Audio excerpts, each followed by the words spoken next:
नाद खुळा प्रेमाचा आपोआप खेळलो, भीती कुणाची कशाला.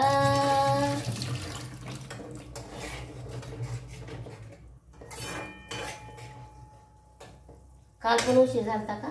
हॅलो नमस्कार सर्वांना.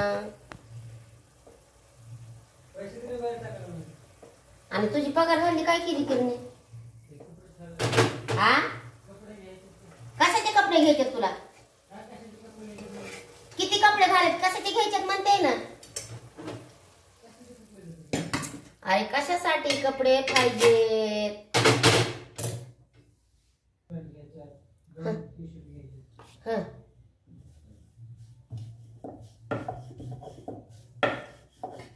तर चला आपण चपात्या बनवायला लागली. आता पातळच बनवायच्या आहेत चपात्या, कारण ह्या पोरगा आहे ना बारका, त्याला जाड चपाती आवडत नाही.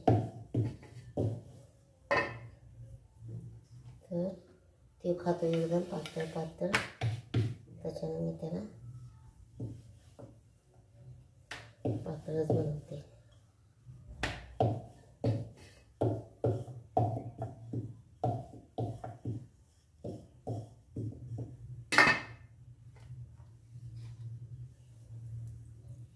पूर्णपणे लाटून घेतले बघा. पटकन म्हणलं लाटून घ्यावा चपात्या.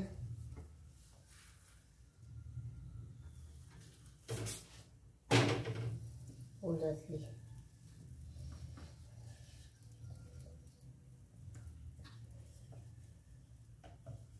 लगेच पीठ मळलं नाही तरी छान होत्या चपात्या. नाही लय वाढवून ठेवलं ना लयच असं मुरतंय. तसलं मुरणंच न पातळ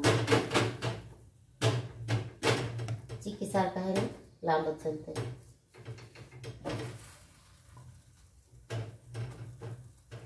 चिकीच्या गुळासारखं किती बी लांबणार लांबणार लांबणार, त्याला काही लांबण्याचा हेच नाही. मग आपल्याला कोरडं पीठ टाकत टाकतच राहावं लागतंय.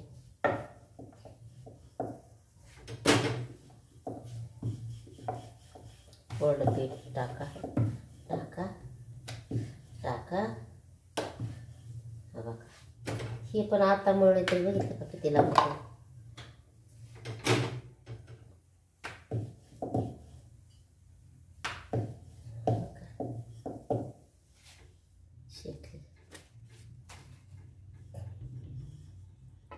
मस्त सुगंध येते ना काही शेकलेल्या चपाती.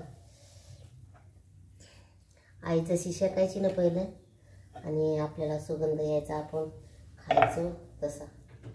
आमची आई लगेच तयावरली. आम्ही लय मोठ्या बसायचो, 5-6 जणी जेवायला बसायचं, भाऊ एक साथ. आणि भाजी करून घ्यायची ती ना आधी, आणि मग शेकलं की आम्हाला जेवायला द्यायची. ते पण तयावरलं. असला सुगंध मस्त यायचा ना.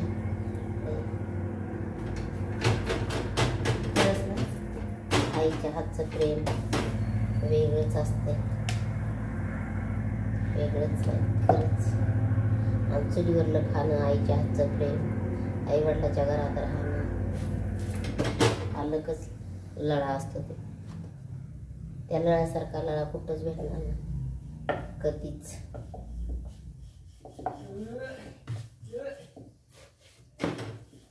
आईसारखं प्रेम, आईसारखी माया, आईसारखं हितगुत कधीच नाही भेटणार. ह्याच्यामध्ये नाही हे गहू आला एक चाळायचं तर तसं आईसारख्या प्रेमाला कोणच करू शकणार नाही आपल्याला. आईसारखी माया आपल्याला जगात नाही कुठं बाई. आपल्या आईसारखी माया ना आपल्याला जगात म्हणजे कुठंच भेटणार नाही. दुसरी पण चपाती शिकली. आईचं प्रेम म्हणजे खूपच अफाट असतं ना. न्या जरा पोरा, जा तू, थांबू नको. तर बघा आज काय आहे ना तर आपल्याला माहीत पण नाही. हा बघा, तर हा काही असं चाललं आहे आपला बाजार. तर हा बघा हे पुन्हा एकदा.